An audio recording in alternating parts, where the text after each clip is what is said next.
For this last section for chapter 6, we're going to be taking the properties that we've used, the factoring properties, and put them, and we're going to apply them to a specific type of problem. Let's think about this for a second. Let's say we know, and we're going to use something called the zero factor property, which is the first thing I'm going to explain. Let's say we know that 4 times b equals 0. b is an unknown. So here, let me make that a little bit easier to see. There. It's closer to the middle of the screen.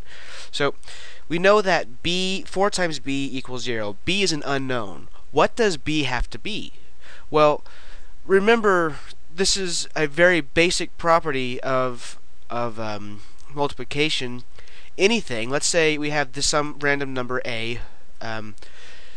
I just said a and wrote x. I meant to say x. So we have some number times 0. What's that going to be? Well, it doesn't matter what x is. This is going to equal 0. So for b equals 0, what's the only thing b can be? b has to be 0. We're just basically filling in the blank there. So now let's take this and apply it in a slightly more abstract way. What if instead of 4b equals 0, we have ab equals 0? So we don't know a is an unknown and b is an unknown. But think about this. This is something that's very important. If two things multiply together to make 0, I'm going to write this down. If two things multiply together to make 0, then one of those two things must be 0. Okay, I need to put a line break in there somewhere. If two things multiply together to make 0, then one of those two things must be 0. So, if a times b equals 0, then either a is 0 or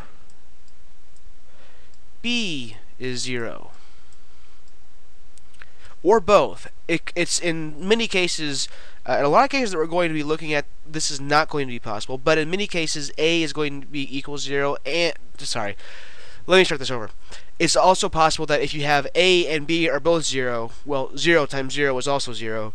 In these specific cases we're going to look at, you're going to see that that's not always going to be possible, and we'll see that in a minute. So now I want to write down more formally the zero factor property. Okay, so this is the zero factor property.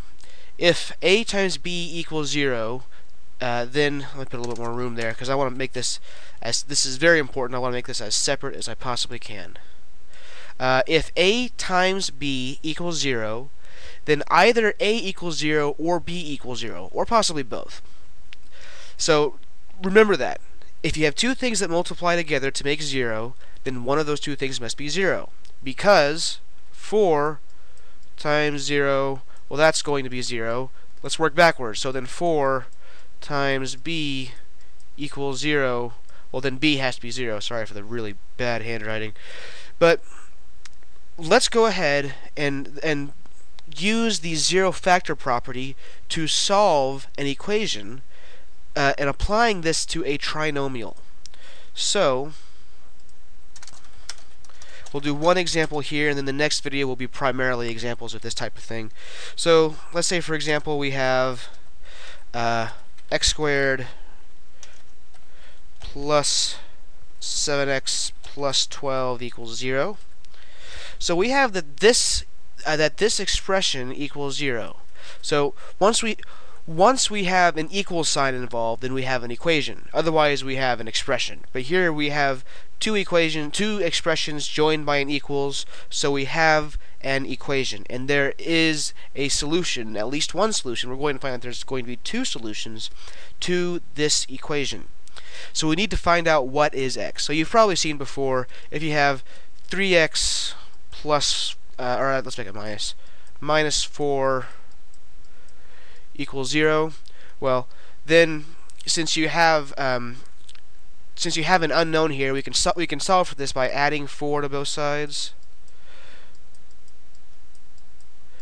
and getting 3x equals 4, then we find that x equals 4 over 3 by I skipped the actual writing of this part, but by dividing both sides by 3.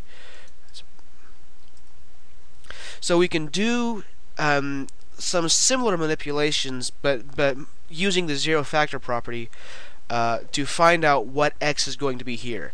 The first thing we want to do is factor this trinomial, factor this polynomial, and figure out what its two factors are going to be. Because once we have it factored out, we're going to have something times something equals 0. So let's go ahead and factor that out. So if we have x squared plus 7x plus 12, so we need two numbers that when you multiply them together, when you multiply them make 12, when you add them make 7. Well, that's going to be 3 and 4. So we can say that x plus 3 times x plus 4 equals 0. So 3 and 4 both make 0, both add, they multiply to make 12, they add to make 7. So that means something pretty important. X plus 3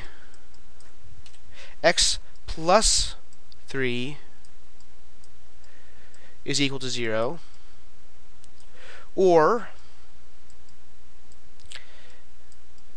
x plus 4 is equal to 0. This is putting the zero factor property into play. So if you have two things that would multiply together equal 0, these are two things that you're multiplying together to make 0, either x plus 3 has to be 0 or x plus 4 has to be 0. So let's go ahead and solve for these individually. Also notice that there I specifically put or here, not and. And the reason why is something that I will explain in just a minute. First, let's go ahead and solve these. So if we have x plus 3 equals 0, subtract 3 from both sides, we'll get x equals negative 3. X plus 4 equals 0, subtract 4 from both sides, we'll get x equals negative 4. And we still have the or here, so x equals negative 3 or x equals negative 4. Now we can see why it's important to put or instead of and.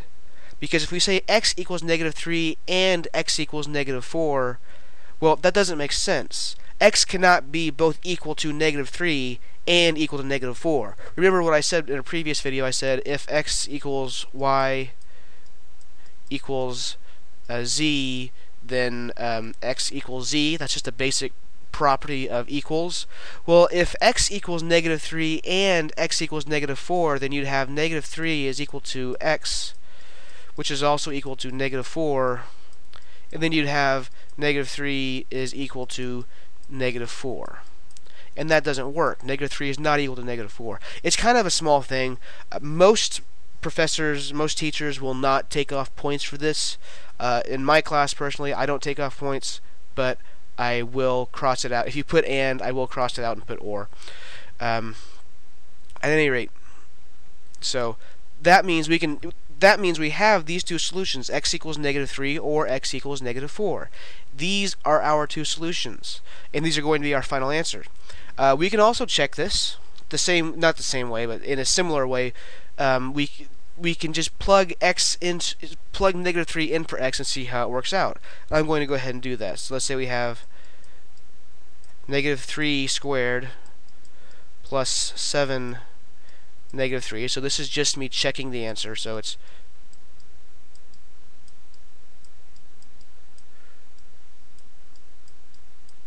negative 3 squared plus 7 negative 3 plus 12. I'm glad I caught that negative.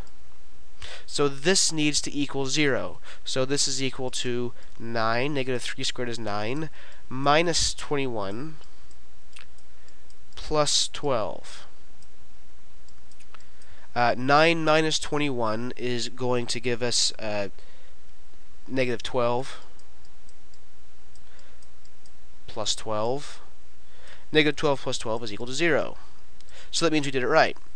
So negative 3 is a solution to this problem. It's always good to check your solutions in particular, because later on, for this we're not going to have this problem, but later on we're actually going to find some situations where the solution that we found algebraically does not actually work, because it ends up doing something like dividing by 0 or taking the square root of a negative number or something like that.